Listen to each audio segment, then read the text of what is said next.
तो अब हम यहाँ पर कुछ एक्स्ट्रा क्वेश्चन करने वाले हैं, काफी इंपॉर्टेंट है, आप इन्हें जरा ध्यान से देखें। डिस्ट्रिक्ट लेवल पर ये दिए गए थे एक्स्ट्रा क्वेश्चन। तो देखिए यहाँ पर हम करना शुरू करते हैं, और करने से पहले मैं आपको एक बात बताना चाहता हूँ कि आप क्वेश्चन को जरा ध्यान से पढ़ेंगे और उसको सोल्व करेंगे तो इजी तरीके से हो जाएगा। बस कंडीशन ये है कि आपको रूल और प्रॉपर्टी क्वेश्चन से रिलेटेड लर्न होनी चाहिए। देखो लिखा, a farmer gain 25% after selling his cow for 10,000 rupees. अब इसमें क्या लिखा है, इसमें लिखा है कि एक फार्मर ने अपनी काउ 10,000 रुपीज में सेल कर दी, बेच दी, तो उसे बेचने पर 25% क्या हुआ, गेन हो गया, प्रॉफिट हो गया। तो हमें बताना है कि उस फार्मर ने कितने की वो गाय खरीदी होगी, काउ का कॉस्ट प्राइस हमें फाइंड आउट करनी है। अब हमारे पास क्या गिवन है बच्चों, सेलिंग प्राइस गिवन है, ठीक है ना, सेलिंग प्राइस हमारे पास गिवन है यहाँ पर 10,000, और यहाँ पर गेन है हमारे पास बच्चों 25%। हमें क्या फाइंड आउट करना है, सीपी। अब सीपी फाइंड आउट करने का एक फॉर्मूला होता है, वो मैं आपको बताता हूं। जब सेलिंग प्राइस गिवन हो, सेलिंग प्राइस इंटू 100, और क्योंकि गेन हुआ है और गेन क्या होता है, ऐड होता है, तो 100 प्लस यहाँ पर 25, इस तरीके से, ठीक है, ये आपको कर देना है। यानी परसेंट के लिए मैंने ऊपर 100 लगा दिया, तो आप सिर्फ 25 लिखे खाली।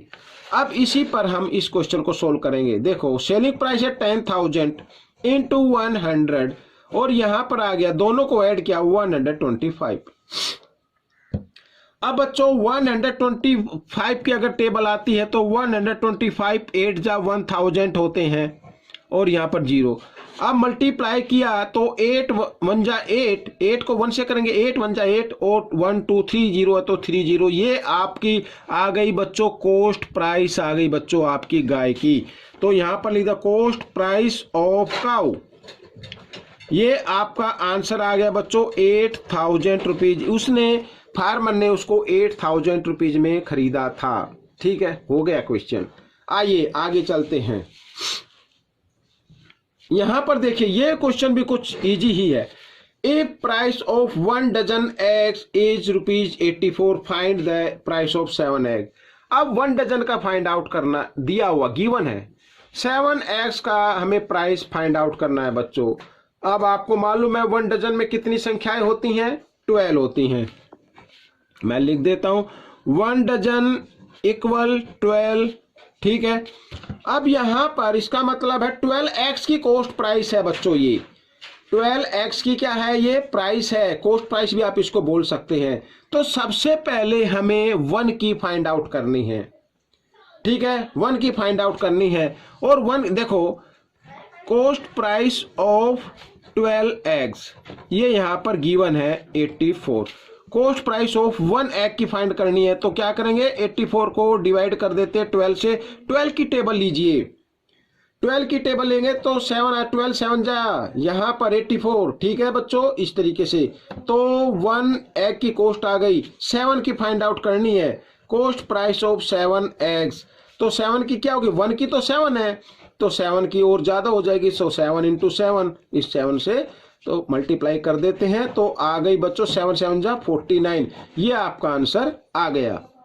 अब हम करेंगे नेक्स्ट क्वेश्चन। यहाँ पर देखिए कुछ ये आ गए हैं एक्स्ट्रा में, अब इसको भी हम बड़े ध्यान से करेंगे। देखो यहाँ पर हमारे पास बच्चों इसको मल्टीप्लाई करना, आप सीधी मल्टीप्लाई मत करना, थोड़ी सी ट्रिक यूज करनी है। अब यहाँ पर देखिए हमारे पास 2 सेम नंबर है, ठीक है, 375, तो मल्टीप्लाई करना है और इसको 375 से ये नंबर मल्टीप्लाई करना है। तो हम क्या करते हैं, जो सेम नंबर होता है उसमें से एक नंबर ले लेते हैं, मल्टीप्लाई का साइन लगाते हैं, ब्रैकेट लगाते हैं, बाकी के नंबर कौन से बचे, ये बच गया 1495। और यहाँ पर ये माइनस है, ये प्लस है, माइनस प्लस क्या होंगे, माइनस होते हैं, और -495, इस तरीके से, ठीक है बच्चों। आइए आगे कर लेते हैं 375। अब बच्चों 1495 में से 495 माइनस करेंगे तो आ जाता है 1000। अब आप मल्टीप्लाई कर सकते हैं।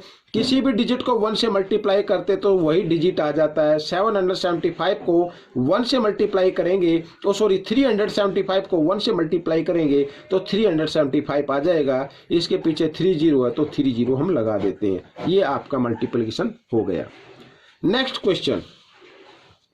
अब यहां पर बच्चों हमें करना है, अब सबसे पहले देखो इसमें तो कोई कॉमन नंबर नहीं, लेकिन एक नंबर आ रहा है बच्चों यहां पर। ये नंबर अगर 125 को 8 से मल्टीप्लाई करें, ये भी माइनस है, ये भी माइनस, माइनस से माइनस का साइन हम काट देंगे तो 125 को 8 से मल्टीप्लाई करें तो 1000 आ जाता है बच्चों, और इंटू यहाँ पर -735। ठीक है बच्चों। अब -735 को 1 से मल्टीप्लाई करना है तो -735 ही आएगा, लेकिन इसमें 30 है तो आप भी 30 लगा दे तो ये क्वेश्चन आपका सोल्व हो गया। इस तरीके से आपको ये क्वेश्चन सोल्व करने हैं, थोड़ी सी ट्रिक यूज करनी है, बहुत से बच्चों को आती भी होगी। आइए चलते हैं अगले क्वेश्चन पर। क्वेश्चन नंबर 5 यहां पर बच्चों देखो, इजी है लेकिन इंपॉर्टेंट है, आपकी उसमें क्विज में आ सकता है। लिखा what should be added to. अब इसमें लिखो, देखो -39 में क्या ऐड किया जाए ताकि हमारा जो आंसर है वो पॉजिटिव यानी यहां पर 79 आ जाए। अब बच्चों आपको एक चीज का तो मालूम होगा, हम किसी भी नंबर में कोई भी नंबर ऐड करें तो वो जब ज्यादा नंबर हो जाता है, यानी उसका जो रिजल्ट होता है वो ज्यादा बन जाता है। अब मैं आपको बोलता हूं, मान लीजिए 5 में हम क्या ऐड करें, यहां पर क्या ऐड करें ताकि रिजल्ट क्या आ जाए, 12 आ जाए। अब कैसे फाइंड आउट करेंगे? अब आप कहेंगे कि सर हम तो इस पे उंगली पे काउंट कर सकते हैं, लेकिन अब उंगली पे भी काउंट करें तो मान लीजिए चलो 7 आ गया, लेकिन आएगा कैसे? जब ये जो सम है इसमें से फर्स्ट नंबर को माइनस कर दें तो आपका सेकंड नंबर आ जाएगा। आपको वही करना है इसके अंदर भी। आपका सेकंड नंबर आपको फाइंड आउट करना है। यहां पर मैं लिख देता हूं सेकंड नंबर। देखो लिखा व्हाट शुड बी एडिड, यानी कौन सा नंबर ऐड किया जाए, यानी सेकंड नंबर ही तो हुआ ना, वो ऐड करना है। तो आपको ये हो गया रिजल्ट, इसका आंसर, इसमें से माइनस करना है इस फर्स्ट नंबर को। और याद रखना, माइनस करने के लिए माइनस का साइन आपको अलग से लगाना होगा, ऐसे इस तरीके से। समझ में आया? इसी को माइनस मत मान लेना, माइनस करने के लिए माइनस का साइन आपको अलग से लगाना होगा।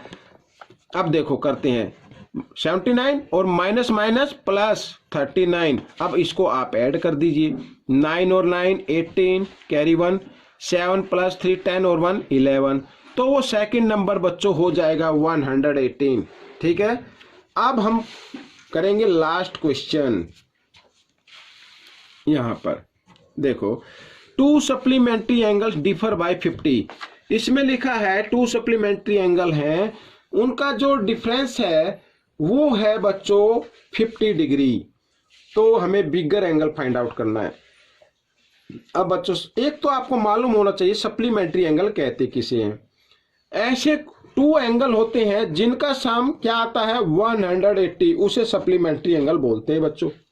ठीक है। अब इसके अंदर मान लीजिए लेट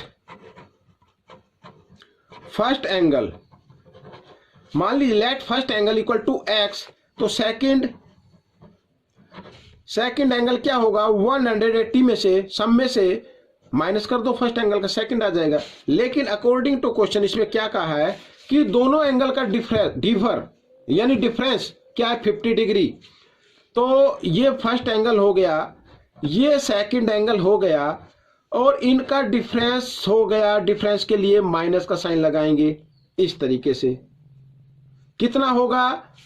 इक्वल हो जाएगा 50 डिग्री इस तरीके से। ठीक है। तो आइए करना शुरू करते हैं। अब यहां पर x और ये बच्चों ब्रैकेट खोल दीजिए 180। अब ये माइनस का हो गया और ये माइनस का है तो ये प्लस का हो जाएगा, माइनस माइनस प्लस इस तरीके से। ठीक है। अब 1x और 1x 2x इक्वल 50। 180 इधर माइनस में इधर आकर प्लस में हो गया, दोनों को ऐड किया तो हो गया बच्चों ये 230 डिग्री हो गया। x की वैल्यू निकालनी है, निकाल लीजिए 230। 2 इधर मल्टीप्लाई में इधर आकर ये डिवाइड में 2 से डिवाइड कर देते हैं, 2 1 जा 2, ठीक है। यहाँ पर 2 1 जा 2, 2 5 जा 10, 115 आ गया बच्चों। तो ये तो 115 आ गया, बिगर एंगल आ गया। हमें तो हाँ बिगर ही एंगल फाइंड आउट करना था, तो 115 पर आपको टिक मार्क कर देना है। अगर ये पूछ लिया जाए कि स्मॉलर एंगल फाइंड आउट करो, तो फिर आप स्मॉलर एंगल फाइंड आउट कर सकते हैं, यानी सेकंड एंगल। 180 में से 115 को आपको माइनस कर देना है, वो स्मॉलर आ जाएगा। 10 में से 5 माइनस करेंगे 5, यहाँ पे रहेगा 7, 7 में से 1 माइनस करेंगे 6, इस तरीके से, तो ये स्मॉलर एंगल आएगा। तो बच्चों ये क्वेश्चन आपके सोल्व हो चुके हैं। आपको ये क्वेश्चन कैसे लगे मुझे जरूर बताएं, और इसमें से सीखकर आपको दूसरों को जरूर सिखाना है। मेरा व्हाट्सएप नंबर मेरे डिस्क्रिप्शन बॉक्स में है। कोई भी सजेशन, कोई भी एडवाइस आपको लेनी है या देनी है, मुझे आप व्हाट्सएप कर सकते हैं। Thanks for watching my videos.